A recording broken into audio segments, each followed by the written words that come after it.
A 6-tatami room was recently discovered on the second floor. A desk lighter tells the story. Before we begin, I need to issue a very serious warning. What you're about to hear is one of the most disturbing cases ever recorded in true crime history.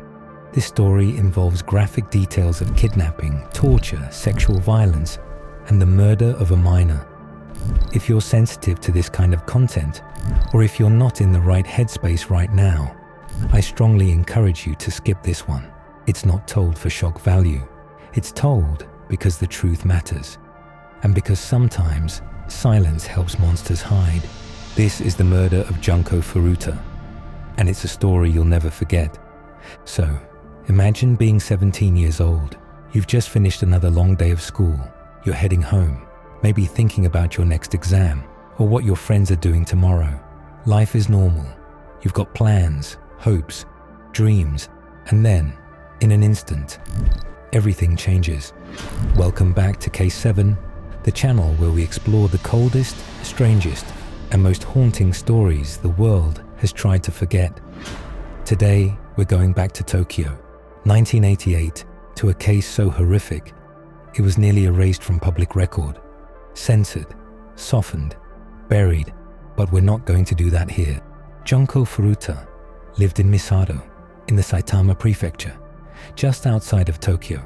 She was a sophomore in high school, bright, kind, well-liked, a good student who didn't drink, didn't smoke, didn't get into trouble. She had dreams of becoming a flight attendant. She worked a part-time job at a local plastic molding factory after school to save up. She was focused. She was respectful. She was exactly the kind of daughter most parents would pray for. And maybe that's exactly why she was targeted. On November 25th, 1988, Junko was riding her bike home after work. It was a route she took every day. But that night, she was spotted by another teenager named Hiroshi Miyano. And Hiroshi wasn't like Junko. He had ties to the Yakuza. He had a violent streak. He was used to getting whatever and whoever he wanted. A few days earlier, he had tried to talk to Junko. She turned him down, politely. That rejection, that was enough. Enough for him to decide she needed to be punished. So Hiroshi and his friend Shinji Minato came up with a plan. Minato would sneak up, knock Junko off her bike, and run. Then Hiroshi would appear, pretending to be a helpful stranger, and offer to walk her home. Junko, understandably shaken, agreed, but instead of walking her home, he led her into a trap. He took her to an abandoned warehouse, and once they were inside, he called two more friends, Joe Ogura and Yasushi Watanabe. That night, Junko Furuta was abducted, and for the next 44 days, she would be subjected to one of the most horrific ordeals ever recorded. The part that makes this case even more disturbing is where they took her. Not to some far-off hideout, not to a basement, but to Minato's house. His family's home. His parents were there. His brother was there. And somehow, nobody intervened. They told the adults that Junko was Hiroshi's girlfriend, that she was staying with them for a while.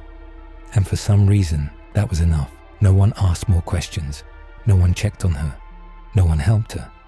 For the next 6 weeks, Junko was tortured every single day. I'm going to be careful with how I say this. I won't describe every detail, but here's what you need to know.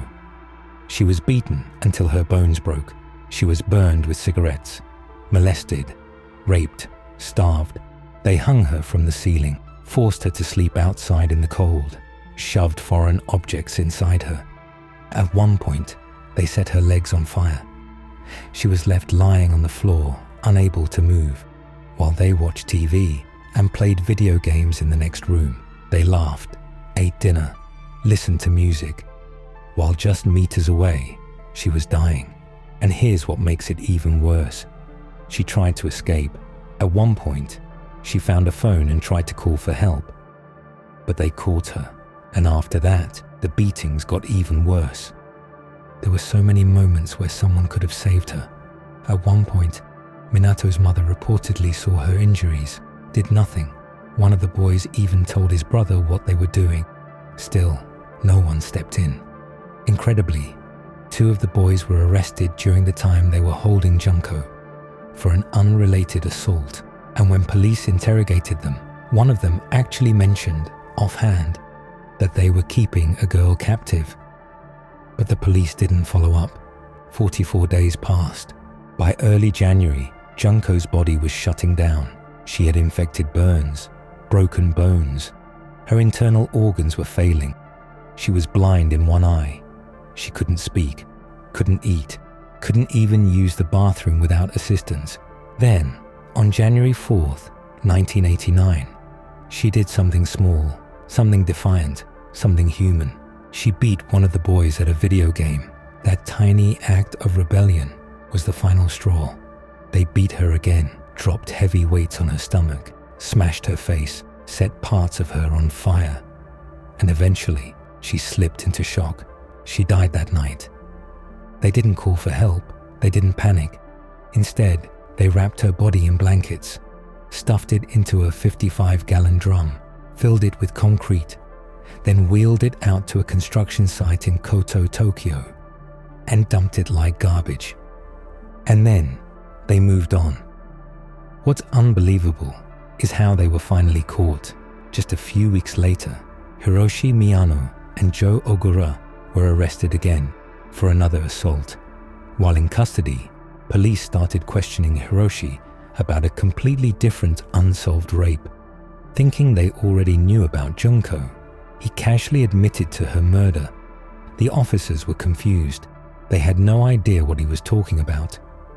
When they investigated further, the entire horror was uncovered.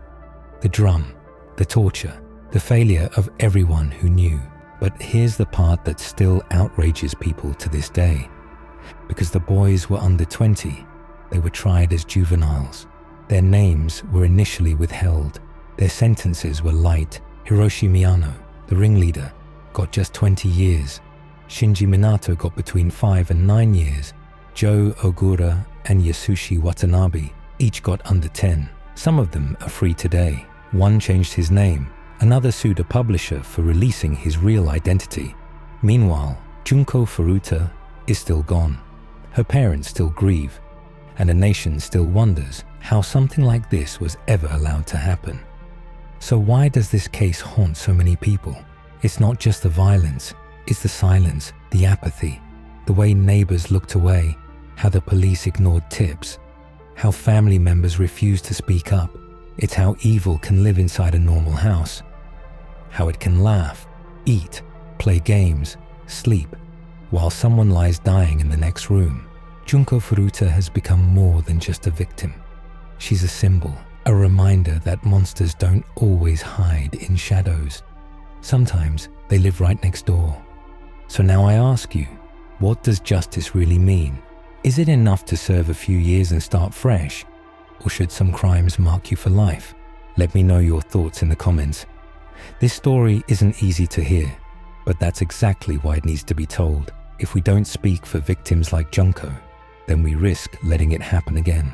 If this story moved you, if it made you feel something, subscribe to Case 7. We tell the stories the world tried to bury, the ones that still whisper in the dark. And remember, sometimes the evil you fear most isn't hiding in the shadows. Sometimes it's right there in the light,